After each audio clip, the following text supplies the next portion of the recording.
നല്ലപോലെ മൂപ്പത്തി പാകമായി കഴിഞ്ഞാൽ തനിയെ ഇരുന്ന് വിണ്ട് പൊട്ടി കീറിയതാ ഇതുപോലെ വരുന്ന ഫ്രൂട്ടാണ് നമ്മുടെ പൊട്ട് വെള്ളരി എന്ന് പറയുന്നത് കേട്ടോ. ഞാനിത് ആദ്യമായിട്ടാണ് നേരിട്ട് കാണുന്നത്. പല സ്ഥലത്തും ഇതിനെക്കുറിച്ചുള്ള റിവ്യൂസും റീൽസിലൊക്കെ കുറേ ഇത് കണ്ടിട്ടുണ്ട്, നല്ല അഭിപ്രായമൊക്കെ കേട്ടിട്ടുണ്ട്. പല രീതിയിൽ ഇത് ജ്യൂസ് അടിക്കാൻ പറ്റുമെന്ന് പറഞ്ഞിട്ടുണ്ട്. അപ്പോൾ നമ്മൾ തൃശ്ശൂർ സ്റ്റൈലൊന്ന് ജ്യൂസ് അടിക്കാൻ പോകാം കേട്ടോ.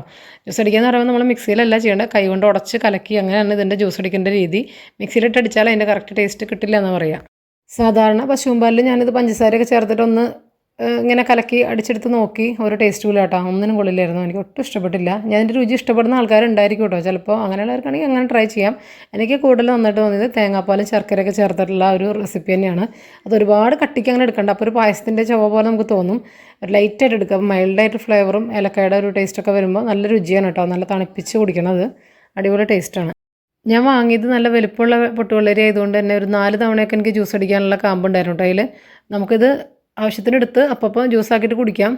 ബാക്കിയുള്ളത് കണ്ടെയ്നറിലാക്കി ഫ്രിഡ്ജിൽ സൂക്ഷിച്ചാൽ മതി. ഞാൻ അങ്ങനെ ചെയ്തിരുന്നത്. കേടൊന്നും ആവണില്ല കേട്ടോ. നമ്മൾ അധികം ദിവസം വെക്കേണ്ട, ഒരു 2 ദിവസമൊക്കെ വെക്കാൻ പറ്റുള്ളൂ എന്ന് തോന്നുന്നു. അത്രയും അതിനും കൂടുതൽ വെക്കാൻ നിൽക്കരുത്. 2.5 കിലോ വലുപ്പമുള്ള വെള്ളരിക്ക് ഏകദേശം ഒരു 175 രൂപയൊക്കെയാണ് എന്നോട് വാങ്ങിയത് അയാൾ. വെറുതെ തിന്നാനായിട്ട് അങ്ങനെ പ്രത്യേകിച്ച് ഒരു രുചിയില്ല കേട്ടോ. നമ്മൾ അവക്കോടോ കഴിക്കില്ലേ, ബട്ടർ ഫ്രൂട്ട് കഴിക്കുമ്പോൾ എന്താ ഒരു ടേസ്റ്റ് ഒന്നും പറയാനില്ല. പക്ഷേ ജ്യൂസ് അടിച്ച് വരുമ്പോൾ സംഗതി വേറെ ലെവലല്ലേ. അതേ ഗണത്തിൽപ്പെട്ട ആൾ തന്നെയാണ് ഇതും.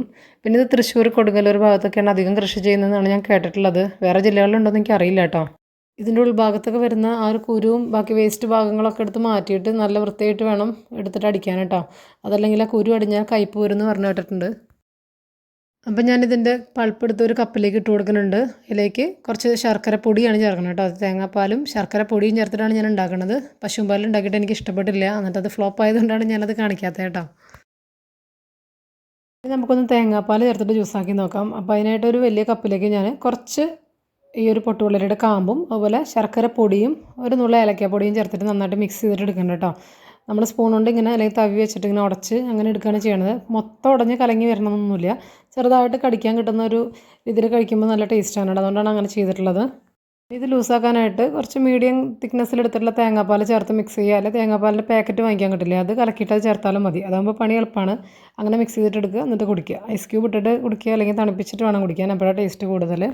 നമ്മുടെ ചാനൽ ഇതുവരെ സബ്സ്ക്രൈബ് ചെയ്യാത്ത കൂട്ടുകാരുണ്ടെങ്കിൽ എന്തായാലും സബ്സ്ക്രൈബ് ചെയ്ത് ലൈക്കും ഷെയറും കമൻറ്റൊക്കെ ചെയ്ത് സപ്പോർട്ട് ചെയ്യാനാട്ടോ. അടുത്തൊരു വീഡിയോയിൽ നമുക്ക് വീണ്ടും കാണാം.